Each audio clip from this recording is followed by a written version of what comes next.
नमस्कार। आज 27 अप्रैल है और हम घूम रहे हैं बनारस की गलियों में। हमें बनारस की गलियों में बहुत ही पुराने पुराने मकान दिखाई दे रहे हैं और गलियां भी बहुत पतली पतली दिखाई दे रही हैं। आज का हमारा प्लान है, सबसे पहले हम दशमेश घाट में जाएंगे और वहां बोट के जरिए घाटों के दर्शन करेंगे। अब हम दशमेश घाट पहुंच चुके हैं। हम अपनी यात्रा की शुरुआत करते हैं दशमेश घाट से, जहां गंगा किनारे मंदिरों की लंबी श्रृंखला और भक्ति का अद्भुत संगम दिखाई देता है। दशमेश घाट 84 घाटों में से एक प्रमुख घाट है। यह अपनी सुंदरता और गंगा आरती के लिए जाना जाता है। काशी को मोक्षदायिनी भी कहा जाता है। यहाँ स्नान करने वाले मनुष्य के पाप नष्ट होते हैं और उनका उद्धार हो जाता है। दशमेश का अर्थ होता है 10 घोड़ों का बलिदान। प्राचीन ग्रंथों के अनुसार राजा दिवोदास ने इस घाट पर यज्ञ करवाया था। अब हम अपनी बोट में बैठ गए हैं और घाटों के दर्शन करते हैं।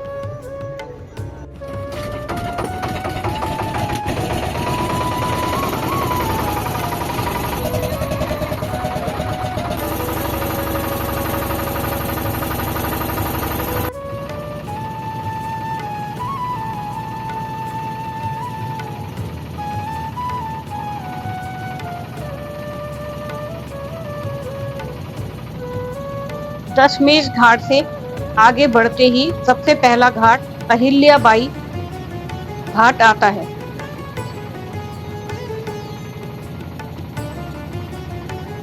इस घाट का निर्माण महान मराठा रानी अहिल्याबाई होलकर ने करवाया था।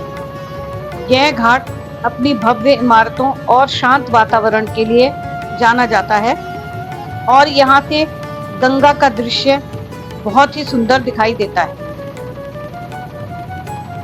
अब हमें सामने मुंशी घाट दिखाई दे रहा है। इसका निर्माण नागपुर के दीवान मुंशी श्रीधर नारायण ने करवाया था। यह घाट अपनी राजसी बनावट और ऐतिहासिक महत्व के लिए प्रसिद्ध है। मुंशी घाट के पास ही दरभंगा घाट स्थित है। यहाँ की विशाल महल नुमा इमारतें इसे आकर्षित बनाती हैं। यह घाट अपनी शाही शैली और फोटो खिंचवाने के लिए प्रसिद्ध है। इसके बाद राणा महल घाट आता है, जिसका निर्माण उदयपुर के राजा द्वारा कराया गया था। यह घाट भी अपनी महल जैसी संरचना के कारण प्रसिद्ध है। और आगे बढ़ते हुए हमें दिखाई दे रहा है 64 योगिनी घाट। यह घाट माँ दुर्गा के 64 रूपों को समर्पित है।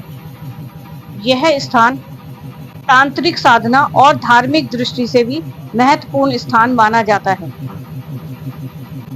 अब आगे हमें दिगपतिया घाट के दर्शन होंगे, जो बंगाल के राजा दिगपतिया द्वारा 18वीं शताब्दी के अंत में बनाया गया था।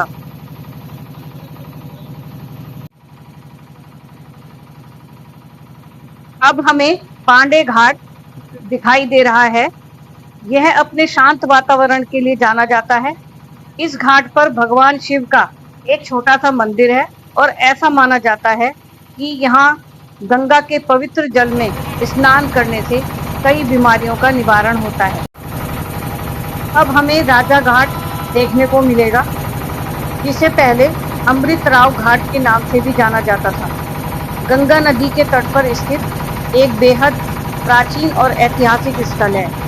इसका निर्माण 1807 ईस्वी में मराठा सरदार पेशवा अमृतराव द्वारा करवाया गया था। मध्यकाल में यह घाट राजाओं और शासकों का निवास स्थान हुआ करता था, इसलिए इसे राजा घाट कहा गया है।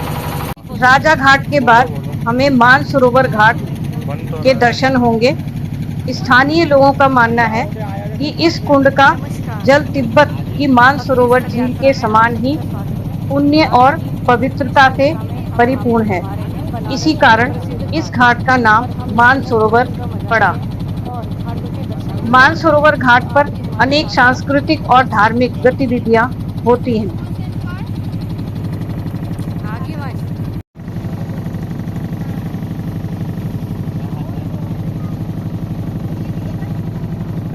आगे हमें विजयनगरम घाट के दर्शन होंगे।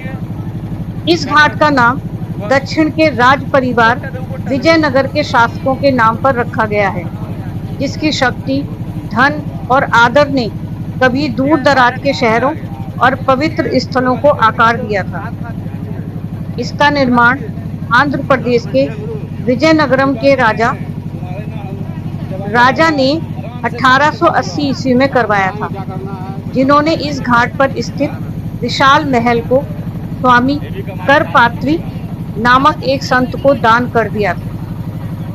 अब हम राजा हरिश्चंद्र घाट की ओर बढ़ रहे हैं।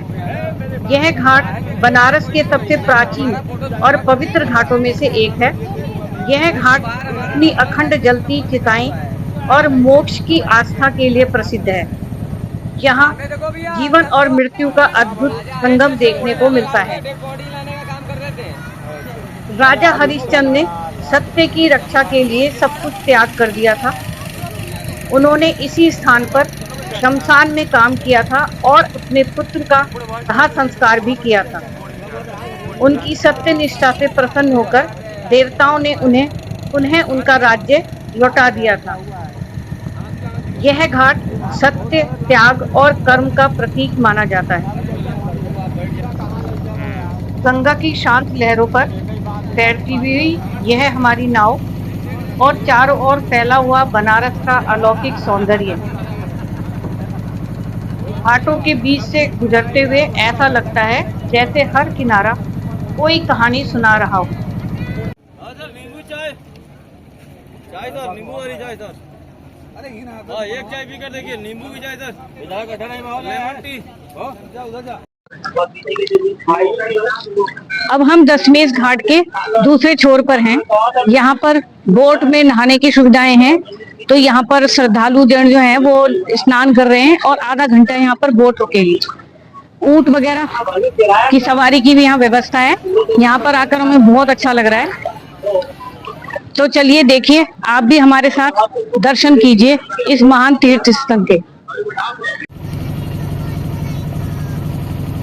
अब हम वापस जा रहे हैं। हमें सामने मणिकर्णिका घाट दिखाई दे रहा है।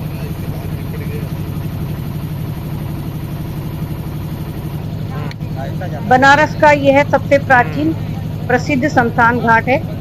यह घाट केवल एक स्थान ही नहीं बल्कि जीवन और मृत्यु के अंतिम सत्य का प्रतीक माना जाता है।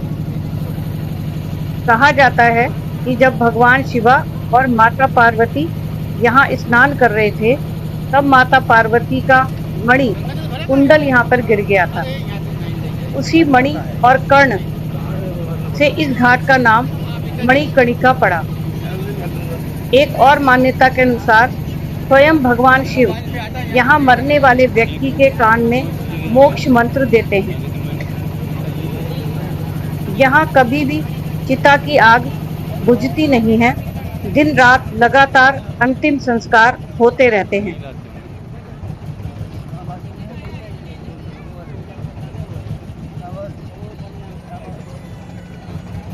मणिकर्णिका घाट हमें यह सिखाता है कि जीवन क्षणिक होता है।